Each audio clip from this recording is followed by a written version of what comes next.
الرجیم۔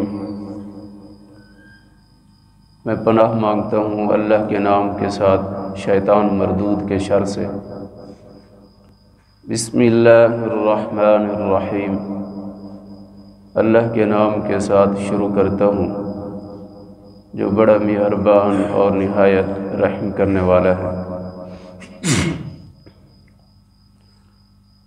وَقَضَى رَبُّكَ أَلَّا تَعْبُدُوا إِلَّا إِيَّاهُ وَبِالْوَالِدَيْنِ إِحْسَانًا إِمَّا يَبْلُغَنَّ عِندَكَ الْكِبَرَ أَحَدُهُمَا أَوْ كِلَاهُمَا فَلَا تَقُل لَّهُمَا أُفٍّ وَلَا تَنْهَرْهُمَا وَقُل لَّهُمَا قَوْلًا كَرِيمًا واخفض لهما جناح الذل من الرحمة وقل رب ارحمهما كما ربياني صغيرا ربكم أعلم بما في نفوسكم إن تكونوا صالحين فإنه كان للأوابين غفورا وآت ذا القربى حقه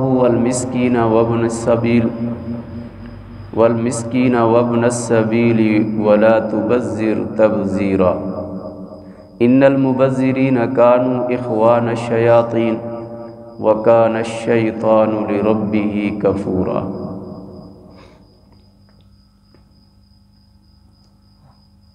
وقضى ربك ألا تعبدوا إلا إياه۔ آپ کا رب حکم دیتا ہے کہ صرف اور صرف اپنے رب کی ہی عبادت کرو۔ اللہ فرما رہے ہیں کہ میرے علاوہ کسی اور کی عبادت نہ کرو۔ یہ اس لیے فرمایا کہ پچھلی آیات میں بتایا گیا کہ دو قسم کے آدمی ہوں گے۔ ایک وہ ہے جو صرف دنیا چاہتا ہے، جیسے کہ کل کے درس میں۔ ایک وہ ہے جو دنیا چاہتا ہے تو اللہ فرماتے ہیں وہ دنیا لینے میں بڑی جلدی کرتا ہے، ہم چاہتے ہیں جتنی چاہتے ہیں اس کو دے دیتے ہیں، اس کو آخرت کی کوئی فکر نہیں ہوتی۔ تو پھر آخرت میں ہم اس کو کہاں پہنچائیں گے؟ جہنم یصلاھا، یہ پیچھے جو پڑھا ہے کل۔ اور دوسرا آدمی وہ ہے وَمَنْ أَرَادَ الْآخِرَةَ وَسَعَى لَهَا سَعْيَهَا وَهُوَ مُؤْمِنٌ فَأُولَئِكَ كَانَ سَعْيُهُمْ مَشْكُورًا۔ دوسرا وہ ہے جو اپنی آخرت سنوارتا ہے، آخرت کی اس کو فکر ہے، دنیا کی کوئی فکر نہیں۔ اور آخرت کی فکر کون کرتا ہے؟ وَهُوَ مُؤْمِنٌ، وہ مومن کرتا ہے۔ کافر کو آخرت کی کوئی فکر نہیں ہے، کیونکہ وہ آخرت کو مانتا ہی نہیں ہے، اس کا یقین ہی نہیں ہے آخرت پر۔ وہ تو یہ سمجھتا ہے کہ بس دنیا ہے، اسی میں کھانا پینا موج کرنا ہے، اس کے بعد کوئی حساب کتاب نہیں ہوگا، کوئی آخرت کا دن نہیں ہوگا۔ تو اللہ نے فرمایا جو آخرت کو نہیں مانتا اس کو دنیا میں جو ہم چاہتے ہیں جتنی چاہتے ہیں اس کو دے دیتے ہیں۔ اس کے برعکس جو دوسرا ہے جو آخرت چاہتا ہے، تو آخرت چاہنے والے کے لیے وہ عمل جب کرتا ہے کوئی، تو اس کے لیے یہاں بتایا گیا کہ کون سے عمل کرنے چاہیے۔ جو آخرت چاہتا ہے، جو اپنی آخرت بنانا چاہتا ہے، اس کے لیے کون سے عمل کرنے چاہیے جس سے اس کی آخرت بن جائے۔ ان آیات میں وہ چیزیں بتائی گئی ہیں، وہ اعمال بتائے گئے۔ اعمال آخرت یعنی آخرت والے اعمال، اپنی آخرت کو سنوارنے والے اعمال کے لیے 3 شرائط ہیں۔ کتنی شرائط ہیں؟ 3۔ اپنی آخرت کو سنوارنے کے لیے 3 شرائط ہیں عمل کرنے کے لیے، 3 شرائط۔ پہلی شرط یہ ہے کہ تصحیح نیت ہو، نیت صحیح ہو۔ ہر عمل کا دار و مدار کہاں پر ہے؟ نیت پر۔ انما الاعمال بالنیات، حضور کا فرمان ہے کہ اعمال کا جو دار و مدار ہے وہ کس پر ہے؟ نیت پر ہے۔ تو پہلی شرط کیا ہے اعمال آخرت میں سے کہ آخرت سنوارنے والے اعمال کے لیے پہلی شرط کیا ہے؟ نیت، تصحیح نیت، نیت صحیح ہو۔ اور دوسری شرط یہ ہے تصحیح عمل ہو، جو عمل کر رہے ہو وہ عمل صحیح ہو، سنت کے مطابق ہو۔ جو بھی نیکی کرو اس کو دیکھو کہ اس میں میرا رب کا حکم ہے کرنے کا یا نہیں، اس میں مجھے آپ صلی اللہ علیہ وسلم کے فرمان کے مطابق یہ میرا عمل ہے یا نہیں۔ تصحیح عمل، اپنا عمل جو ہے وہ صحیح ہونا چاہیے۔ اور تیسری شرط یہ ہے تصحیح عقیدہ، عقیدہ بھی صحیح ہونا چاہیے، عقیدہ بھی صحیح ہونا چاہیے۔ اسی آیت وَقَضَى رَبُّكَ، اس سے پہلے پیچھے جو یہ آیت ہے لَا تَجْعَلْ مَعَ اللَّهِ إِلَٰهًا آخر، جس میں فرمایا کہ اللہ کے ساتھ کسی دوسرے کو الہ نہ بناؤ۔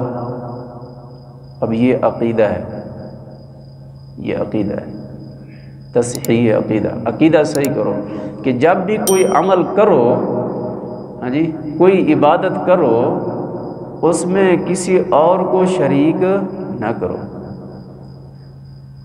ہر عبادت کس کے لیے ہے؟ اللہ کے لیے۔ اور اپنے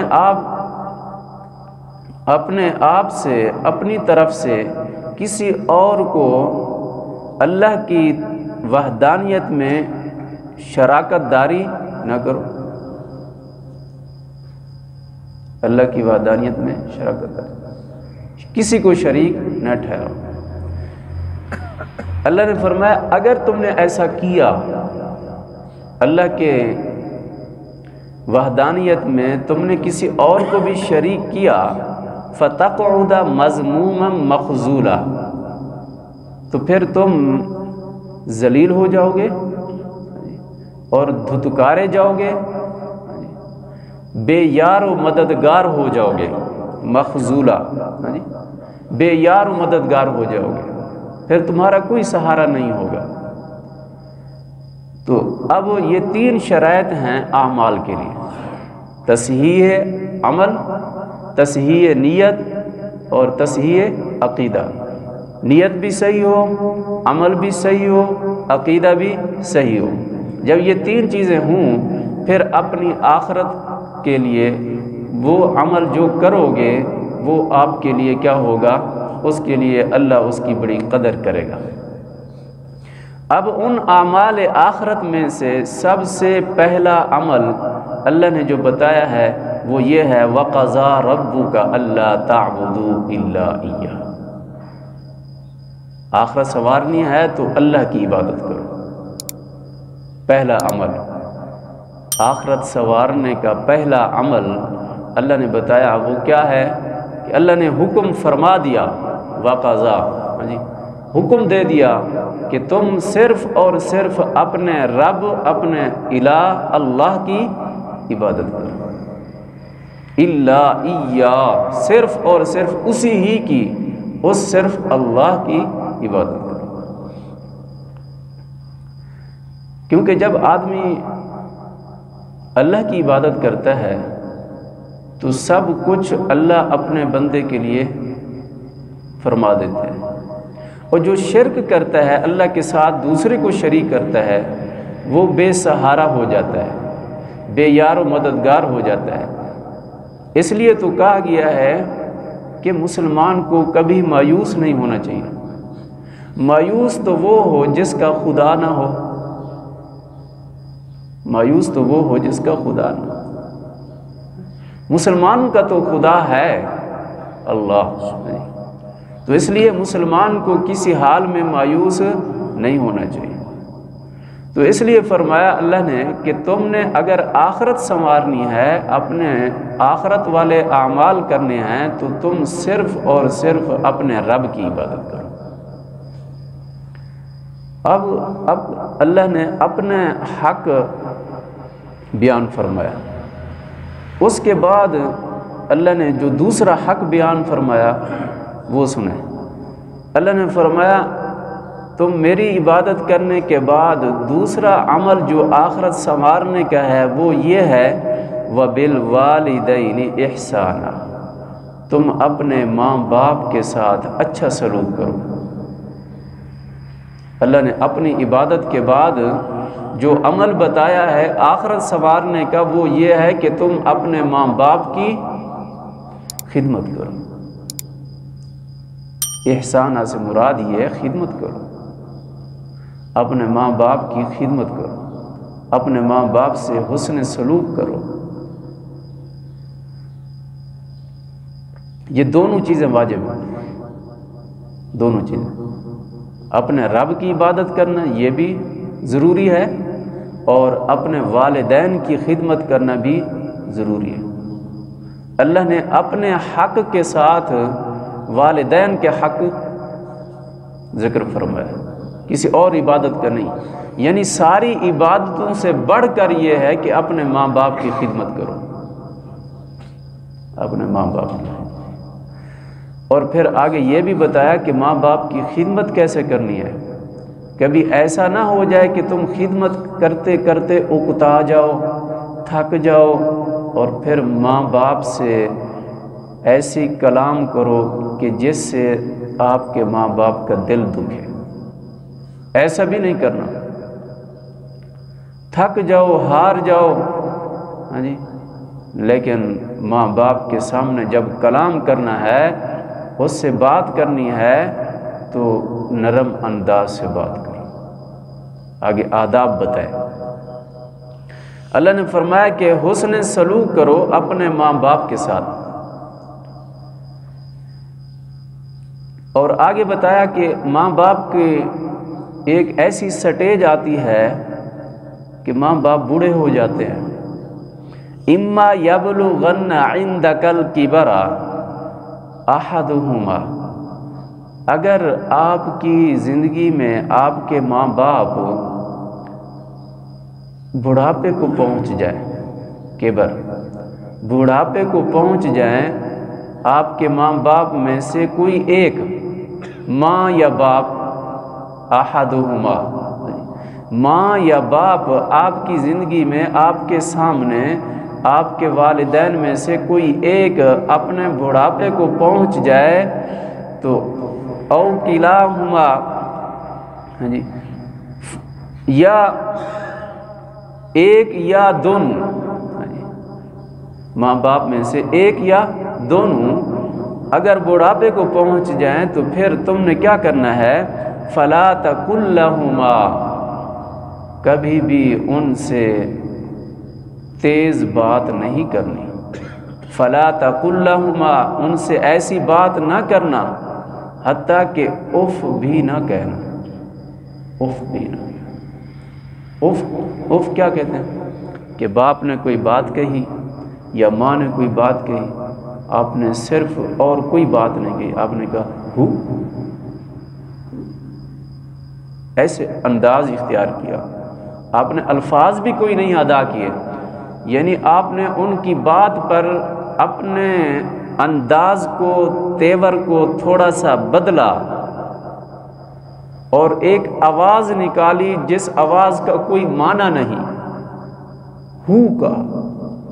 اللہ نے فرمایا ایسے بھی نہیں کہنا، گالیاں دینا تو دور کی بات، جھڑکنا دور کی بات، اور اپنے الفاظ میں تیزی لانا تو دور کی بات، اف بھی نہیں کہنا، اف بھی نہیں کہنا۔ یہ اللہ نے اپنے حق کے بعد کن کے حقوق بیان فرمائے؟ والدین کے۔ ایک آدمی نمازیں پڑھتا ہو، روزے بھی رکھتا ہو، نیکی کے اعمال، قرآن کی تلاوت بھی کرتا ہو، نوافل بھی پڑھتا ہو، تسبیحات بھی، وظائف بھی پڑھتا ہو، ماں باپ کے حقوق کا خیال نہ کرتا ہو، تو اللہ رب العالمین ایسے آدمی کی کوئی عبادت کو قبول نہیں کرتے۔ ماں باپ ناراض ہو، ماں باپ کو پتہ ہی نہیں، پیر و مرشد کے تو ہاتھ پاؤں جا کر دباتے ہیں، بزرگوں کے جا کر ہاتھ پاؤں دباتے ہیں، ان کے سامنے دو زانو ہو کر بھی بیٹھتے ہیں، ان کے سامنے جھک کر بھی ان کو ملتے ہیں، ان کے ہاتھ بھی چومتے ہیں، لیکن گھر میں جو جنت کے دو دروازے ہیں ان کو بند کیا ہوا ہے۔ ماں باپ کے ساتھ حسن سلوک نہیں ہے، ان کے ساتھ بولنا بھی اچھا نہیں ہے، ان کے ساتھ بیٹھنا بھی اچھا نہیں ہے، ان کے ساتھ معاملات بھی اچھے نہیں ہیں، تو اللہ نے فرمایا ایسی عبادت قابل کرو۔ اللہ نے تو ساتھ ہی اپنے حق کے ساتھ والدین کے حقوق بیان کر دیا کہ تم عبادت کرو لیکن اپنے والدین کو بھی راضی کرو، ان کی خدمت کرو۔ اس لیے تو فرمایا تمہارے ماں باپ اگرچہ مشرک کیوں نہ ہوں پھر بھی ان سے حسن سلوک کرو، حسن سلوک کرو، حسن معاشرت کرو، رہن سہن میں، خدمت میں، کپڑوں میں، کھانے میں، پلانے میں، بات کرنے میں حسن اختیار کرو، اچھے انداز سے پیش آؤ، اگرچہ تمہارے ماں باپ کیا ہوں؟ مشرک ہوں۔ ہاں، عبادت کرنے میں ان کا کہنا نہ مانو، عبادت صرف اللہ کی کرو، لیکن حسن سلوک کا پھر بھی کیا دیا گیا؟ حکم دیا گیا، حسن معاشرت کا پھر بھی حکم دیا گیا۔ آج تو ہمارے والدین بھی مسلمان، ہم بھی مسلمان، لیکن افسوس یہ ہوتا ہے کہ اپنے والدین کی کیا قدر کی جاتی ہے وہ ہمارے معاشرے میں سامنے ہے۔ دو تین دن پہلے ہمارے نمازی ہیں دونوں، باپ بیٹا، سفید داڑھی ہے، بزرگ ہیں، میرے پاس ہے نماز پڑھ مغرب کی نماز کے بعد، اور رو کر کہنے لگے کہ میرا بیٹا آپ کے پیچھے نماز پڑھتا ہے، میں بھی آپ کے پیچھے نماز پڑھتا ہوں، اس نے آج مجھے اتنی گالیاں دی ہیں، مجھے بھی، میرے باپ کو بھی، یعنی اپنے دادا کو، اپنے پردادا کو بھی، آپ ان کو بلا کر سمجھائیں۔ سفید ریش بزرگ، اور رو کر کہنے لگا۔ جب میں نے اس کے بیٹے کو بلایا اور پوچھا تم ایسے تو لگتے نہیں ہو، نوجوان ہے، تم نے یہ کیا کیا ہے؟ نماز بھی پڑھتے ہو؟ کہتا ہے میرے باپ کے پاس اتنی جائیداد ہے، دوسروں کو دی ہوئی ہے، ہمارے چچوں کو، اور ہمیں نہیں دیتا۔ باپ کے لیے جائیداد کے پیچھے باپ کو اتنی گالیاں دے رہے ہو، یہ کہاں کا انصاف ہے؟ اللہ نے تو حکم دیا ہے کہ خود کماؤ، جب تم بڑے ہو گئے ہو خود کماؤ، خود بھی کھاؤ، اپنے والدین کو بھی کھلاؤ۔ باپ پر فرض نہیں ہے اب کہ وہ تم کو کھلائے، وہ تم کو پہنائے، وہ تم کو دے، وہ تو ان کا اپنا جو ہے وہ دل کرے گا تو اپنی اولاد کو دے گا، لیکن جائیداد کے لیے اپنے ماں باپ کو گالیاں دینا، اپنے ماں باپ سے گستاخی کرنا اور ان کو جھڑکنا اور ان کو گھر سے نکال دینا اور دھکے دے دینا، خسرت دنیا والآخرہ، دنیا تو ویسے نہیں مل رہی، آخرت بھی تباہ ہو گئی، دنیا تو ویسے نہیں۔ اب باپ وہ غصے میں کہ میں ان کو کچھ بھی نہیں دیتا، یہ تو میرے بے ادب ہے، تو یہ عالم ہے ہمارے معاشرے کا. یہ 2-3 دن کی بات ہے، یہیں کی بات ہے، یہیں کے نماز کی. تو اس کی وجہ یہی ہے کہ دین سے دوری ہے. جبکہ اللہ فرما رہے ہیں جھڑکنا، گالیاں دینا دور کی بات، تم اف بھی نہیں کہہ سکتے، اف بھی نہیں کہہ سکتے. اور کوئی اولاد اپنے باپ سے مطالبہ نہیں کر سکتی، یہ بھی مسئلہ یاد رکھو. ان کی زندگی میں جائیداد کا مطالبہ نہیں کر سکتی. شریعت نے یہ بتا دیا ہے کہ کوئی اولاد اپنے ماں باپ سے ان کی زندگی میں جائیداد کا مطالبہ نہیں کر سکتی کہ تم میرے نام کر دو، تم اب مرنے والے ہو، یا تم اب بڑھاپے میں پہنچ گئے ہو، یا تم بیمار ہو، تم میرے نام کر دو. نہیں مطالبہ کر سکتے. شریعت نے نظام بنایا ہے کہ جب ایک انسان مرے گا، پھر مرنے کے بعد اس کی وراثت حصے بنا دیے ہیں، وہ تقسیم ہوں گے. اور وہ بھی تقسیم ایسے نہیں ہوں گے، اس سے پہلے تجہیز و تکفین، اگر کوئی قرضہ ہے، اگر ان کی کوئی نصیحت ہے، وصیت ہے، وہ پہلے پوری کریں گے، اس کے بعد پھر وہ رثا میں تقسیم. پہلے تو زندگی میں تو مطالبہ کر ہی نہیں سکتے، جیسے وہ باپ کو جھڑک رہا ہے جائیداد کے لیے. تو ایسا نہیں ہے. اللہ نے فرمایا کہ تم اپنے ماں باپ سے جب بات کرو تو کیا کرو؟ وَقُلْ لَهُمَا قَوْلًا كَرِيمًا، کہ ان دونوں سے، یعنی ماں سے بھی باپ سے بھی، تم جب بات کرو تو بات کرو خوب نرم ادب سے. کریمہ، بہت ہی ادب سے. کریمہ، بہت ہی ادب سے. ایک تو تھوڑا سا ادب ہے، بہت ہی ادب سے. باپ جا رہا ہو تو بیٹے کو چاہیے کہ باپ کے آگے نہ چلے، باپ کے پیچھے چلے. باپ بلائے تو دونوں بازو جھکا دے. آگے آ رہا ہے جی، دونوں بازو جھکا دے. کیسے؟ وَاخْفِضْ لَهُمَا جَنَاحَ الذُّلِّ مِنَ الرَّحْمَةِ، اور ان دونوں کے سامنے تم اپنے بازو جھکا دو. وَاخْفِضْ، جھکا دو اپنے بازو ان دونوں کے سامنے. جناح، ہاں جی، بازو کے بازو تم جھکا دو. الذل، عاجزی سے. عاجزی کرو اپنے ماں باپ کے سامنے. عاجزی سے اپنے بازو جھکا دو. من الرحمت، اور ادب اور مہربانی سے، نرمی سے. عاجزی بھی کرو، نرمی بھی کرو، ادب بھی کرو، احترام بھی کرو، اور ان کے سامنے کیا ہو جاؤ؟ جھک جاؤ، جھک جاؤ. یہ آداب بتائیں. اور پھر فرمایا وَقُلْ رَبِّ ارْحَمْهُمَا، یہ بھی کرو اور ان کے لیے دعا بھی کرو، خدمت بھی کرو، ادب بھی کرو، احترام بھی کرو، اف بھی نہ کہو، اور پھر کیا؟ ان کے لیے دعائیں بھی کرو. والدین کے لیے ہمیشہ دعائیں کرو. اس لیے تو یہ دعا جو ہے ربنا اغفر لی ولوالدی وللمؤمنین یوم یقوم الحساب، ہر نماز میں کوشش کرتے ہیں، ہم پڑھتے ہیں، یہ دعا کرتے ہیں. یہ دعا پڑھنی چاہیے اپنے لیے، اپنے والدین کے لیے، سارے مسلمانوں کے لیے. ربنا اغفر لی ولوالدی وللمؤمنین یوم یقوم الحساب. تو یہ دعا ہے اور جامع دعا ہے.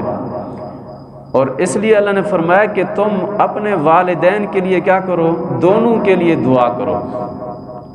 کیوں دعا کرو؟ یہ رب ارحمہما، کیا دعا کرو؟ اے میرے رب، میرے ان ماں باپ پر اپنا فضل فرما، اپنی رحمت فرما.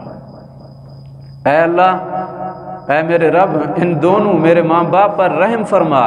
کما ربیانی صغیرہ، جیسا کہ انہوں نے مجھے بچپن میں پالا، بچپن میں میری پرورش کی. ماں باپ تو اپنی زندگی کھپا دیتے ہیں اولاد کے لیے، اپنی اولاد کے لیے سب کچھ قربان کر دیتے ہیں. جب بچہ جوان ہو جاتا ہے پھر وہ ماں باپ کو جھڑکتا ہے، وہ کہتا ہے جو کچھ میں کہہ رہا ہوں وہ تم سمجھتے نہیں، اور جو میری سوچ ہے وہ تمہاری نہیں، اور جو میں کر سکتا ہوں وہ تم نہیں کر سکتے. جبکہ اللہ فرما رہے ہیں کہ اس وقت جب ماں باپ بوڑھے ہو جائیں تو تم نے ان کی ایسی خدمت کرنی ہے کہ اکتا نہیں جانا، تھک نہیں جانا، ہار نہیں جانا، اور جھڑکنا بھی کبھی نہیں، اف بھی نہیں کہنا، اف بھی نہیں کہنا۔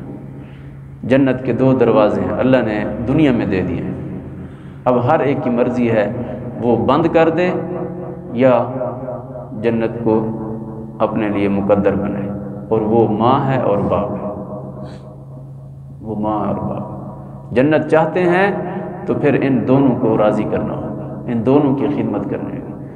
جس نے ماں باپ کو ناراض کر دیا اس نے جنت کے دونوں دروازے بند کر دیے۔ تو اس لیے ماں باپ کی خدمت سے کیا ملتا ہے؟ جنت۔ ماں باپ کی خدمت سے اللہ کی رضا ملتی ہے۔ اللہ کی عبادت جو ہے، اللہ کی عبادت کے ساتھ ماں باپ کی خدمت ہے۔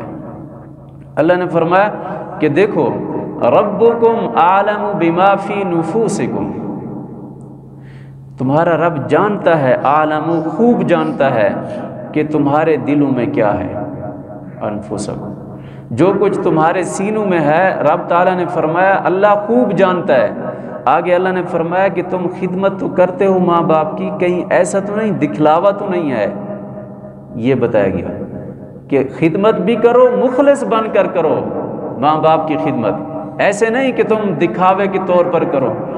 لوگوں کے سامنے تو ماں باپ کے سامنے بڑے احترام سے، اور جب لوگ نہ ہوں، اکیلے ہوں ماں باپ تمہارے گھروں میں، تو تم ان سے بدتمیزی کرو، نہیں۔ اللہ نے فرمایا ربکم اعلم بما فی نفوسکم، تمہارا رب خوب جانتا ہے جو تمہارے دلوں میں ہے، کہ آیا کہ تم مخلص ہو کر خدمت کر رہے ہو، مخلص ہو کر ادب کر رہے ہو، مخلص ہو کر احترام کر رہے ہو، اپنی آخرت سنوارنے کے لیے احترام اور خدمت کر رہے ہو، یا تم دکھلاوا کر رہے ہو۔ اللہ نے فرمایا اگر تم مخلص ہو کر رہے ہو، ان تکونوا صالحین فإنہ کان للأوابین، اگر تم مخلص ہو، نیک ہو، پھر اس میں بھی اگر کمی کوتاہی خدمت میں ہو گئی، پھر تم نے اپنے رب کی طرف رجوع کر لیا، توبہ کر لی، تو اللہ تمہیں معاف کر دے گا۔ فإنہ کان للأوابین غفورا، پھر تم نے اپنی خدمت کرتے کرتے اس میں کوئی کسر آ گئی، ہاں جی، کوئی اس میں پوری خدمت نہ کر سکے، تو اللہ وہ تمہاری خدمت میں جو کمی ہے وہ کیا کر دے گا؟ معاف کر دے گا۔ لیکن اخلاص کیا ہے؟ شرط ہے۔ اخلاص کیا ہے؟ پہلے میں نے کیا کہا تھا؟ تصحیح نیت۔ اعمال کا دار و مدار 3 شرائط پر ہے، ان 3 شرائط میں سے پہلی شرط کیا ہے؟ نیت صحیح ہو، ہاں جی، مخلص بن کر اپنے والدین کی خدمت کرو، لوگوں کے ڈر سے نہیں، لوگ ہوں تو پھر ٹھیک ہے، ہاں جی۔ یا یوں بھی ہوتا ہے جب ماں باپ سے کوئی چیز لینی ہو تو اس وقت تو جی ابو جی ابو، ہاں جی، جب کوئی مطمع نظر نہ ہو، کوئی چیز نہ لینی ہو تو پھر باپ کی کوئی قدر نہیں، ایسا نہیں، بلکہ ماں باپ کی خدمت صرف اور صرف اپنی آخرت سنوارنے کے لیے۔ جو آخرت سنوارنا چاہتا ہے وہ مخلص بن کر صحیح نیت سے، ہاں جی، اخلاص سے اپنے ماں باپ کی خدمت کرے، اپنے ماں باپ۔ دیکھو حدیث میں آتا ہے، حدیث میں آتا ہے 4 چیزیں ایسی ہیں جن کو دیکھنا بھی عبادت ہے، جن کو دیکھنا بھی عبادت ہے۔ ان 4 چیزوں میں سے پہلی چیز جو ہے وہ ماں باپ ہے، کہ ماں باپ کو محبت کی نگاہ سے دیکھنا، ان کے چہرے کی زیارت کرنا ایک حج کا ثواب ہے۔ یہ حضور کا فرمان ہے، اس میں کوئی شک کی گنجائش نہیں ہے۔ ہم حج کے لیے 10 لاکھ روپیہ خرچ کرتے ہیں اور یہاں سے جاتے ہیں، اور یہ بھی پتہ نہیں اب وہ حج قبول ہے یا نہیں، ہم نے ارکان پورے ادا کیے یا نہیں، ہم خرچے کرتے ہیں، جاتے ہیں، اور وہاں جا کر حج کرنا مقصود کیا ہوتا ہے؟ کہ اللہ راضی ہو جائے، جنت مل جائے، یہی مقصود ہوتا ہے نا، اللہ کی رضا ہوتا ہے۔ تو اللہ کے محبوب یہ فرما رہے ہیں کہ جنت تمہارے گھر میں ہے، اگر ماں باپ کو محبت کی نگاہ سے ان کے چہرے پر تم نظر ڈالتے ہو تو یہ عبادت ہے، اور عبادت ایسی ہے کہ اس کا ثواب کتنی ہے کہ ایک حج مقبول کا ثواب ہے، ایک حج مقبول کا، جو حج اللہ کے ہاں قبول ہے، ایک حج اتنی بڑی عبادت ہے۔ اسی طرح حدیث میں آتا ہے جی خانہ کعبہ کو دیکھنا محبت کی نگاہ سے، تو یہ بھی عبادت ہے جی، اور قرآن کو ایسے دیکھنا، جو چار چیزیں میں نے بتائی، قرآن کو ایسے دیکھنا محبت سے، ہاں جی احترام سے، یہ بھی عبادت ہے۔ پڑھنا اس کا الگ ثواب ہے، ہاں جی دیکھنا اس کا الگ ثواب ہے۔ اس لیے تو فرمایا گیا کہ جب قرآن اٹھا کر تم دیکھو، تو آج کل موبائل اٹھا کے ہم بیٹھ جاتے ہیں، موبائل سے آنکھوں کی بصارت تیز نہیں ہوتی، قرآن کے نسخے کو اٹھا کر دیکھو گے تو بصارت تیز ہوتی ہے، آنکھوں کی بصارت تیز ہوتی ہے، ہاں جی دماغ تیز ہوتا ہے، ہاں جی قرآن کی اپنی برکت ہے، قرآن کو صرف دیکھنا بھی عبادت ہے، ہاں جی تو اس لیے یہ کوئی عام چیز نہیں ہے۔ اللہ نے اپنے حق کے ساتھ والدین کے حق کو بیان کیا۔ 21ویں سپارے میں آئے گا، وہاں پر اللہ نے فرمایا جب تم اپنے رب کا شکر ادا کرو تو ساتھ ہی انشکر لی والی والدیک، اپنے والدین کا بھی شکر ادا کرو۔ جیسے اللہ نے یہاں پر حکم فرمایا کہ میری عبادت کرو، اور آگے فرمایا اپنے والدین کے ساتھ حسن سلوک کرو۔